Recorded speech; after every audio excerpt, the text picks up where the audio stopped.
3월 9일 대통령 선거에서 우리는 기필코 종북 주사파 친김정은 정권으로부터 정권을 탈환해야 할 그러한 염원 때문에 오늘도 우리는 오늘 이 자리에 모였습니다.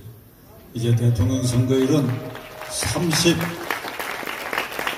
39일을 앞두고 있습니다. 그러나 이 시점에 불행하게도 해외의 유수한 언론들은 한국의 대통령 선거 과정을 반문명적인 국가에서 범직한 그런 타락한 선거운동 양태를 보이고 있다고 연일 보도하고 있습니다. 그 보도의 핵심에는 이재명 집권당 후보가 자리하고 있습니다. 외신에 보도하기를 중요 범죄 피의자가 그의 공범들은 법정에서 재판을 받고 있고 그 재판이 계속되고 있는데도 그는 이 법망을 피해가지고 대통령 되겠다고 여기저기 나돌아다니면서 경박하고 궤변을 쏟아내는 일로서 대한민국 국민 절대 다수를 피곤하게 하고 대한민국의 사법제도가 이 수준인가, 검찰이 이 수준인가, 법원이 이 수준인가 개탄하고 있다 하고는 뉴스가 연일 해외 토픽을 장식하고 있는데 우리는 우리끼리 갇혀서 우리끼리만 서로 얼굴을 쳐다보고 이런 후보도 있고 저런 후보도 있고 이재명처럼 정신질환적 요소를 가진 이런 미친경의 후보도 있고 우리끼리만 이걸 쳐다보고 있으면 괜찮지만 대한민국은 이미 G20 국가에 편입된 지 오래입니다. 김영삼 대통령 때 G20 국가에 편입됐습니다. 경제적으로, 정치적으로, 자유민주주의, 언론 자유, 그리고 개인의 정신적 풍요가 보장되는 G20 국가에 우리는 편입이 되었고, 그래야 노무현 대통령 때, 이명박 대통령 때 G20 정상회의를 개최한 나라입니다. 여러분이 부산 해운대 동백섬에 가면 노무현 대통령 때 G20 회의를 했던 그 특별한 그 회의장을 이 관광 코스로 공개하고 있다는 사실 아마 여러분 기억하실 것입니다.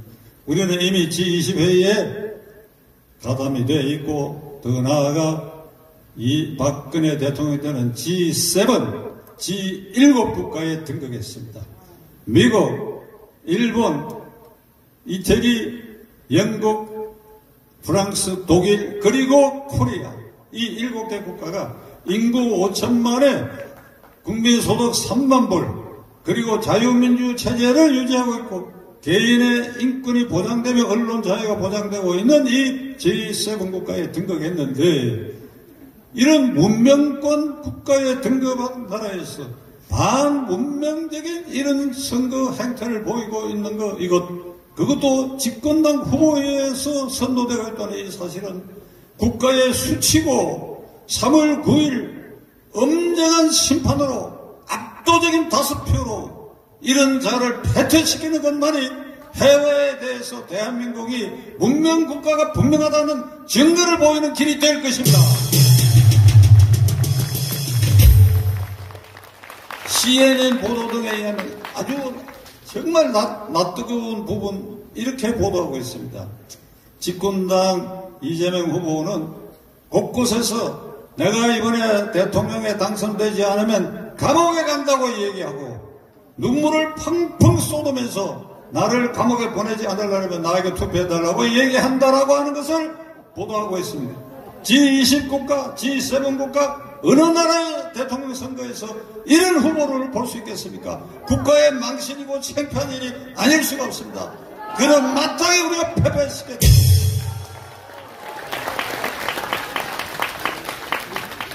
(6.29) 이후에 이번에 8번째 대통령 선거인데 그 중에서 딱 한 번만 예외가 있었어요.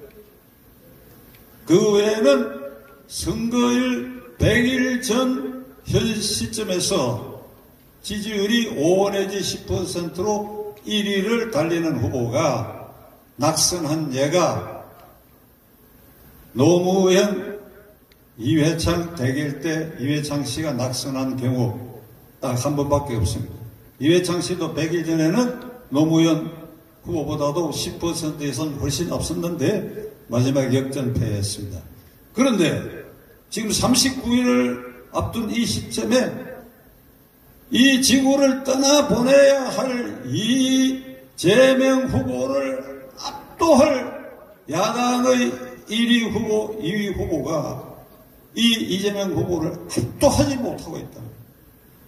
그러니까 부득 후보 단일화를 모색할 수밖에 없고 그것을 반드시 실천해야 되겠는데 오늘 이 자리에서 제가 이 말씀을 여러분들에게 드리는 것이 적절한지 어떨지는 모르겠으나 우리가 정확히 진상을 알고 이 야권 후보 단일화를 추진해야 되기 때문에 부득이 말씀드리려고 합니다.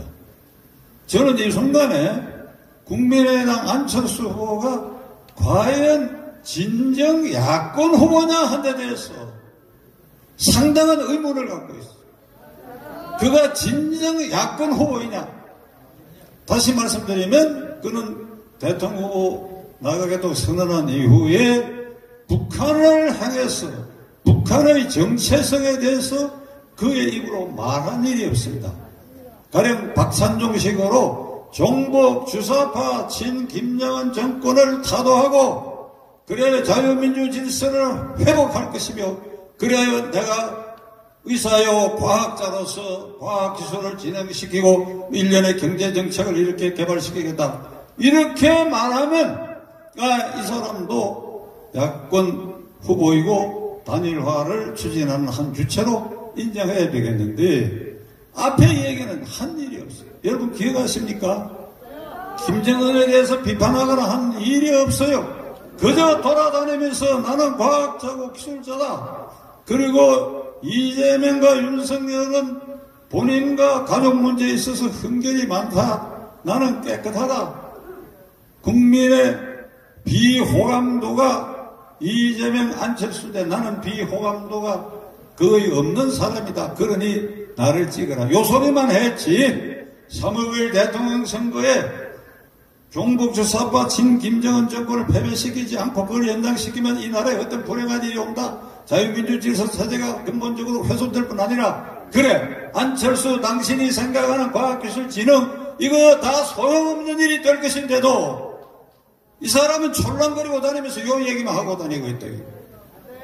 저는 여러분을 대표해서 아주 빠른 시일 안에 그 찾아가가지고 따져볼 생각입니다. 뭘 따져야 되는가? 이 사람이 후보 선언하기 전에 이렇게 언론을 보니까 여러 나이 든 사람들 만나고 다니는데 저한테도 전화가 왔어요. 선생님 계신데 찾아뵙겠다고. 올 거 없다. 열심히 해라. 이렇게 한 일이 있으니까 제가 찾아가 만나서 한번 물어보려고 합니다. 당신 진짜 야당이냐? 자, 박원순을 당선시킨 게 이재명입니다. 박원순이 당선자가 10년 동안에 무슨 일을 했느냐? 완전히 서울시를 좌파 세상으로 만들어놓고 그는 종당의 여자 문제로 자살케 했어요.